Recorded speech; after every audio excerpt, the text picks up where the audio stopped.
Сабақтың тақырыбы: Ғұн тайпаларының бірігуі. Номер 2 сабақ. Бұл сабақта ғұндардың мемлекеттік дәрежеге қалай жеткенін анықтаймыз.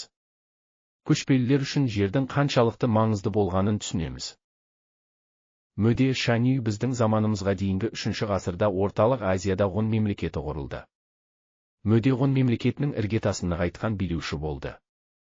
Ол бытыраңқы руларды біріктіріп, өзін ғұн мемлекетінің билеушісі ретінде жариялады.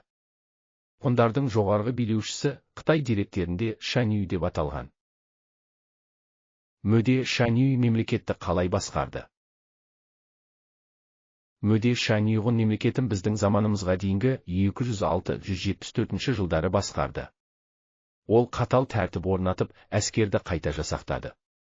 Мемлекеттік аумақты әскери жүйемен оң, сол және орталық қанаттарға бөлді. Оң және сол қанаттарының ру әскерлерінің басшылары Шаньюдің ұлдарынан немесе туысқандарынан тағайындалды. Ғұн руларын ақсақалдар басқарды. Ақсақалдар жылына бір рет халық жиналысын өткізіп отырды. Онда жорық, салық, жер және тағы басқа мемлекеттік мәселелер талқыланды. Халық саны өсті.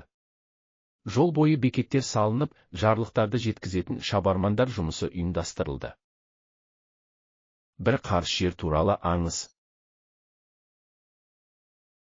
Ғұндардың көршілері дунхулар ғұндардың жерін тартып алуды ойластырады. Осы мақсатпен 2 рет елшілерін жіберіп, мөденің арғымағы мен әйелін беруді талап етеді. Мөде арғымақ пен әйел халқымның садағасы алсын деп бергізеді. Үшінші келгенде малға қолайсыз бір қарыс жерді беру талабын қояды. Мөде 2 талабын орындадым, арғымақ та, әйел де өзімдікі болатын. Жер жақсы болса да, жаман болса да, халықтың игілігі. Халыққа жерді Тәңір берген. Жер болса, халықта болады, онда мемлекет құруға болады. Жер мемлекетіміздің негізімен ырысы, оны қалай береміз? Деп қатты ашуланады. Содан соң дунхуларға қарсы жорық ұйымдастырып, оларды талқандап жерін иеленді. Мөде бастаған ғұн әскері Саян, Алтай, жоғарғы Енисей өңірлері тайпаларын талқандап, жерлерін қосып алды.